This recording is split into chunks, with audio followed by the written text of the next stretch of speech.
Sebenarnya udah banyak yang ngaku kalau mereka adalah pembunuh The Black Dahlia.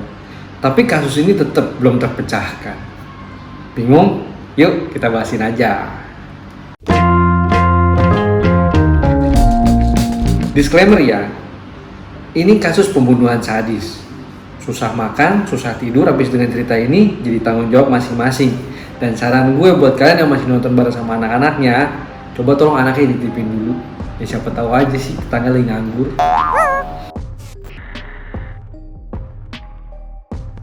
Nama asli The Black Dahlia ini adalah Elizabeth Short. Dia itu lahir tahun 1924 di Boston, Massachusetts. Menurut The Biography, waktu umurnya 5 tahun, bokapnya yang bernama Cleo Short itu meninggal dunia. Jadi si Elizabeth bersama saudara-saudaranya dibawa sama nyokap pindah ke LA. Nama nyokapnya ini Phoebe May Sawyer. Versi lain menurut The Wikipedia bilang kalau sebenarnya bokap dari si Elizabeth ini nggak meninggal dunia. Tahun 1942 dia sempat kirim surat ke Phoebe May Sawyer bilang, "Bebek, gue sebenarnya nggak meninggal loh. Gue tuh sekarang tinggal di LA. Gue baik-baik aja." Nah, dari situ gak lama si Elizabeth pindahlah ke Los Angeles ini tinggal bersama dengan bokapnya. Cuma karena Elizabeth masih ABG, ya susah lah ya, cekcok mulu tuh sama bokap. Akhirnya dia pindah, mungkin ngekos sendiri lah. Di bulan September tahun 1943, dia itu ditangkap sama polisi karena mengkonsumsi minuman beralkohol, padahal masih di bawah umur.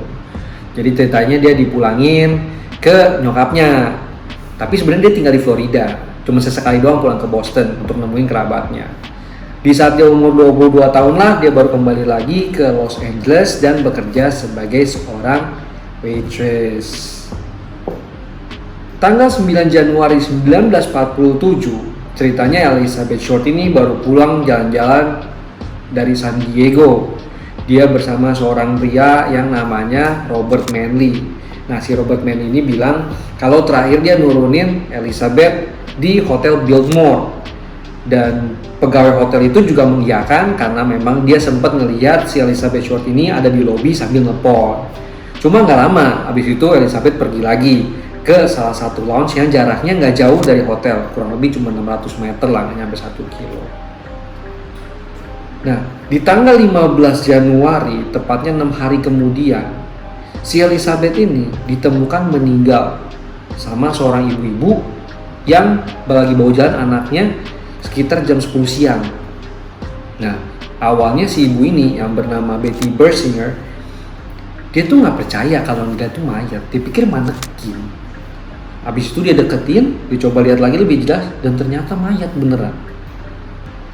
Lo bisa bayangin kan, kalau mayat bisa disangka manekin, seberapa pucat, seberapa bersih itu mayat. Begitu dia sadar, langsunglah dia ke rumah warga. Dia pinjam telepon ke polisi. "Bang, saya nemuin mayat, buruan kemari." Datang tuh polisi kan, sama wartawan juga, nggak mau kalah cepet biasanya kan. Posisi mayat waktu ditemuin itu tergeletak di pinggir jalan, kayak rumput-rumput gitu. Bener-bener di pinggir jalan banget. Dan badannya tuh udah kebelah dua. Jaraknya nggak jauhan sih, yang bagian atas sama bagian bawah. Terus tangannya diangkat ke atas, dua-duanya, kakinya direntangin. Nggak ada sedikit pun noda darah di mayat itu. Dan isi perutnya pun udah hilang, bersih. Jadi waktu itu polisi berasumsi kalau sebenarnya lokasi pembunuhan tuh bukan di situ. Ini pasti udah dibunuh di tempat lain. Mayatnya sempat dicuci, dibersihin segala macam, baru dipindahin lah ke situ. Badannya tuh dibelah jadi dua, kurang lebih sekitar 1 inci atau 2,5 senti di atas udel. Udel tuh puser, tahu kan? Nah, itu potongannya bersih. Jadi ini yang ngelakuin kayaknya punya latar belakang kedokteran, punya ilmu kedokteran lah. Dari bagian kepala itu ada luka memar, kayak bekas pukulan benda tumpul, tapi nggak sampai mengakibatkan deretakan di bagian tulang, nggak ada. Nah, ini yang ngeri sih. Jadi di bagian mulutnya itu dari ujung bibir sampai ke ujung telinga tuh ada sayatan di dua sisi lagi gitu. Lu tahu Joker kan? Joker masih kalah. Joker tuh cuma pendek. Ini dari bener-bener dari ujung bibir sampai ke ujung telinga gini. Dan diduga kalau sayatan itu dibikin waktu si Elizabeth Short masih hidup. Lu bayangin sadisnya kayak gimana.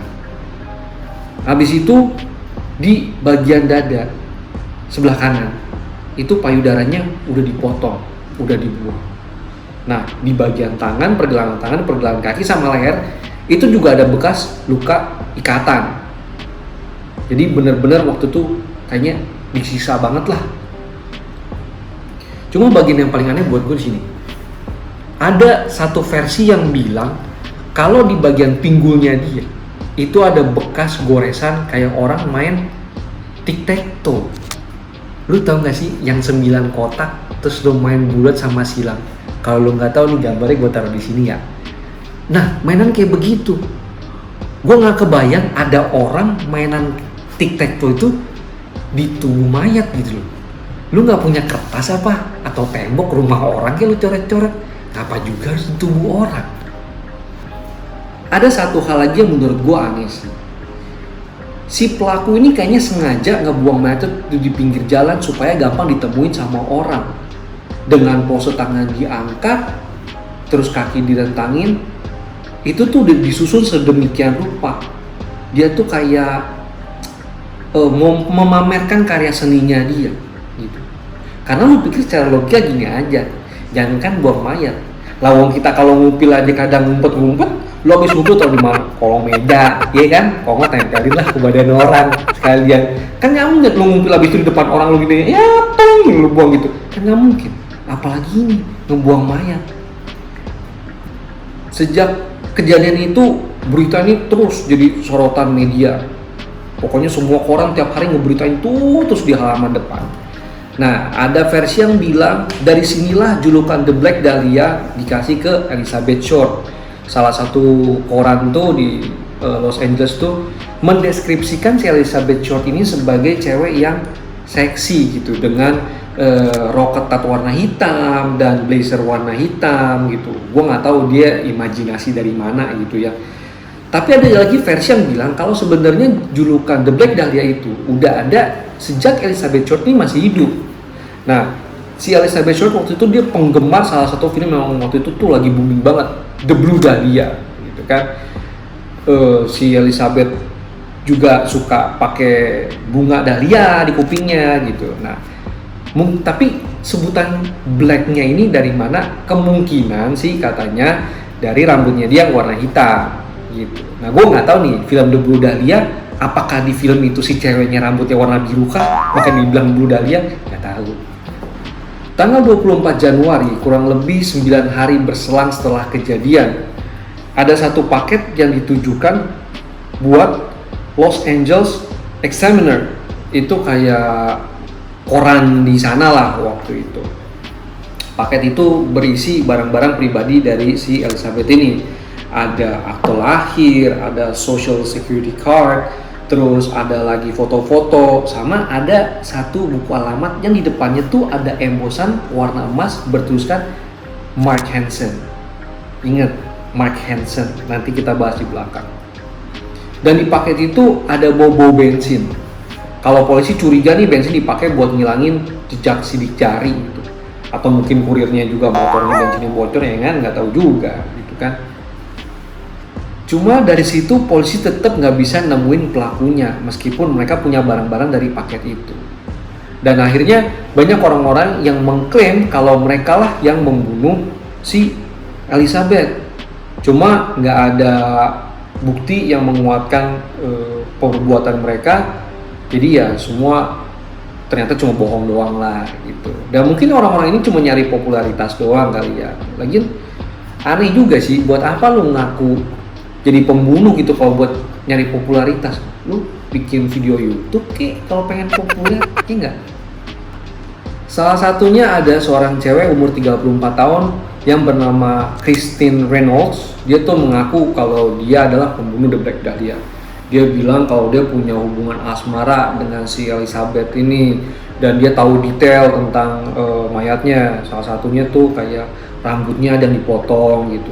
Dan itu bener, memang ada kayak gitu. Cuma polisi nggak segitu gampang percaya. Dia desek terus si Christine ini, akhirnya mengakulah si Christine kalau dia cuma bohong doang lah, nyari sensasi gitu. Dan dia tahu detail itu karena dia punya kenalan di kepolisian. Selain banyak yang ngaku kalau mereka pembunuh The Black Dahlia, banyak juga yang pada nulis buku nih, yang ngarang-ngarang cerita gitu kan. Ada yang namanya Janice Knowlton, dia nulis buku The Black Dahlia. Tapi waktu tahun 2004, waktu dia meninggal, saudaranya ini tiba-tiba ngomong ke media kalau buku itu sebenarnya sampah, itu cuma karangan doang gitu. Nah, masih ada 2 buku yang lumayan terkenal, karena 2 buku ini mereka punya bukti yang lumayan kuat lah ya, bisa diperdebatkan gitu. Yang pertama itu gue kutip dari The Guardian. Ada seorang cowok bernama Steve Hodel, dia menulis Black Dahlia Avenger, The True Story. Avenger beda. Nah, di situ dia nulis kalau pembunuh The Black Dahlia bernama George Hodel. Bingung gak lu? Namanya kan sama ya, Hodel. Iya memang. Menurut dia pembunuh The Black Dahlia adalah bokapnya sendiri. Selama 15 tahun dia kumpulin tuh semua bukti-bukti, dan dia berasumsi kalau bokapnya adalah pembunuh The Black Dahlia. Banyak bukti-buktinya. Ini kita bahas ya. Yang pertama, sejak bokapnya meninggal di tahun 1991, kan dia mulai ngerapiin tuh ya barang-barang bokapnya. Dia kumpul-kumpulin tuh semua. Dia nemu ada 2 foto cewek dalam satu kotak kecil. Yang satu dia yakin banget kalau itu adalah si Elizabeth Short. Nah, yang satu lagi dia sempat kirim ke LAPD, tapi sayangnya nggak bisa diidentifikasi siapa si cewek itu. Itu bukti yang pertama. Fakta yang kedua adalah George Hodel adalah seorang dokter. Jadi di masa penyelidikan, LAPD itu sempat berasumsi kalau pelakunya adalah seorang dokter yang tinggal di Franklin Avenue. Dan itu adalah tempat George Hodel dan Steve Hodel tinggal di masa itu. Habis itu ada lagi tulisan tangan. Tulisan tangan yang si surat ini dikirim ke si LAPD. Dan di situ dia ngeliat, si Steve Hodel ini ngeliat, kok tulisan tangannya mirip tulisan tangan bokap gue ya. Nah, diambil tuh salah satu catatan bokapnya lah, dikirim ke LAPD, ini lu cocokin. Memang sampai tim investigasinya pun bilang kalau iya beneran mirip, tapi ya gitulah, kurang meyakinkan.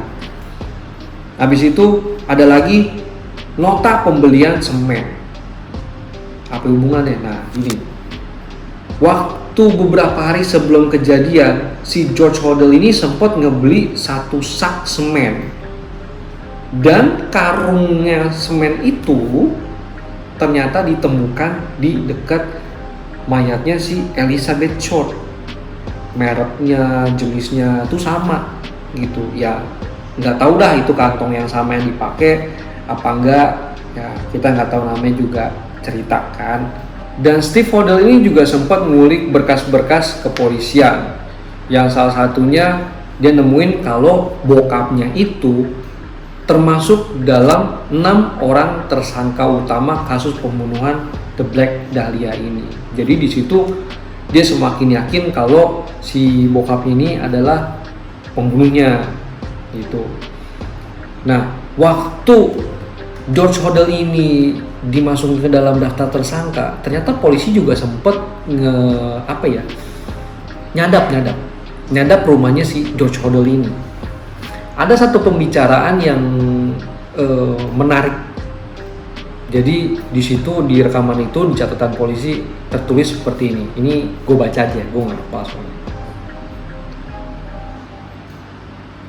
Supposing I did kill the Black Dahlia, They couldn't prove it now. They can't talk to my secretary anymore because she's dead. Nah, ini kutipan yang diambil dari rekaman penyadapan di rumah si George Hodel ini, gitu.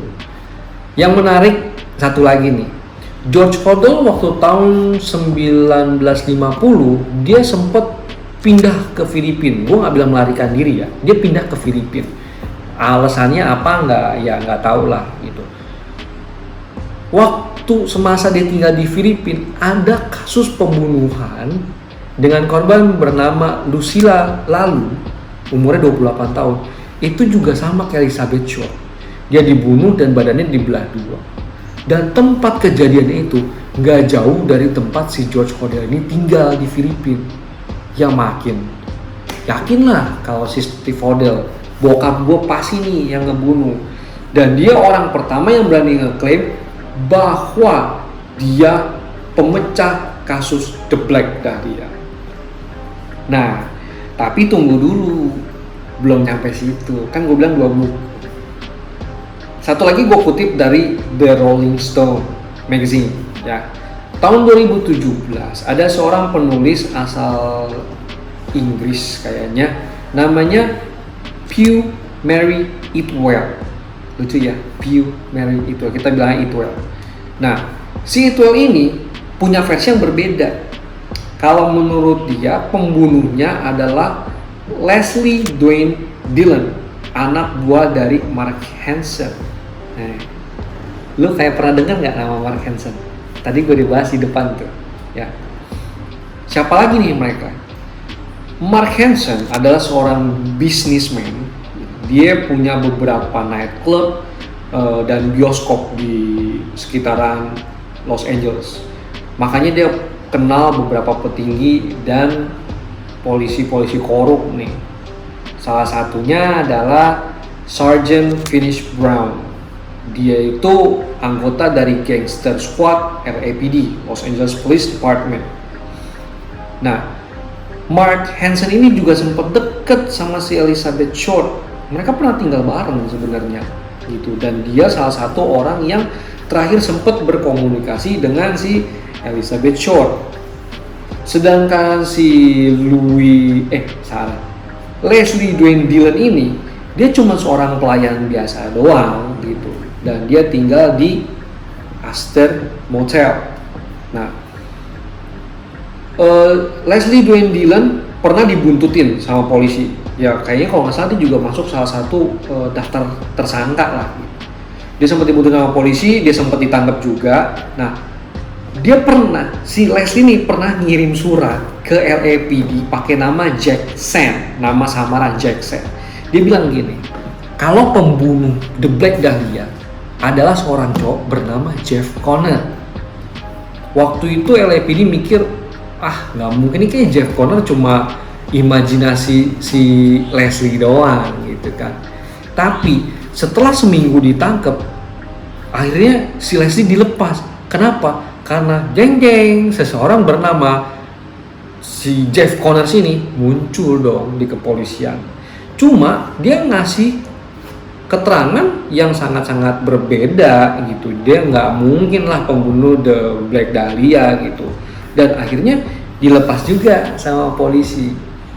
Yang aneh kenapa Leslie Dillon bisa dilepas, padahal si pemilik Aston Motel ini, tempat si Leslie tinggal, pemiliknya namanya Henry sama Cora Hoffman. Mereka tuh bilang gini loh, tanggal 15 Januari 1947 mereka tuh menemukan salah satu kamarnya mereka penuh dengan darah, penuh dengan bercak darah dan kotoran manusia. Waktu itu ada juga saksi mata yang tinggal di Astor Motel ini yang bilang kalau mereka sempat ngeliat sesosok wanita rambut hitam yang mirip banget dengan si Elizabeth Short dan seorang cowok yang mirip dengan Mark Hansen. Cuma hubungan mereka tuh apa sih? Kenapa sampai si Elizabeth Short bisa dibunuh sama mereka? Setelah Itwell ngerilis bukunya ini, dia baru ketemu seseorang nih yang namanya Buzz Williams. Nah, Buzz Williams ini anak seorang anggota kepolisian yang dulu pernah bekerja dengan si gangster squad ini. Dan si Buzz Williams cerita, gue inget kayaknya kalau waktu kecil nih, bokap gue pernah ngobrol sama temen-temennya kalau gangster squad ini, gangster squad LAPD, si polisi-polisi korup ini, mereka pernah terlibat dalam kasus perampokan hotel. Jadi salah satu dari membernya mereka itu disuruh jadi bellboy, pura-pura jadi bellboy, cari lokasi brankas. Udah ketemu lokasi brankas, resign lah si bellboy ini, baru mereka ngelakuin aksinya mereka untuk rampok si hotel. Kemungkinan Elizabeth Short ini tahu keterkaitan gangster squad tentang perampokan hotel, makanya akhirnya dibungkamlah Elizabeth Short. Itu versi dari si Pugh Mary Itwell dari bukunya The Black Dahlia Red Rose. Ya kurang lebih begitulah kejadian The Black Dahlia.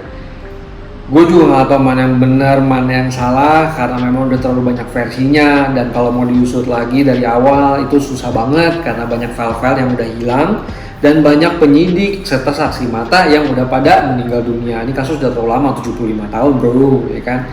Nah mungkin usut lagi gitu. Mungkin dari kalian punya fakta-fakta yang lebih update gitu, atau ada berita-berita terbaru tentang kasus ini, silahkan kalian komentar di bawah. Oke? Cukup sekian dari gue, dan kita ketemu lagi di episode berikutnya. Ciao. Kalian tahu gak sih, kalau ternyata si Leslie Dwayne Dillon punya seorang anak perempuan yang dia kasih nama Elizabeth.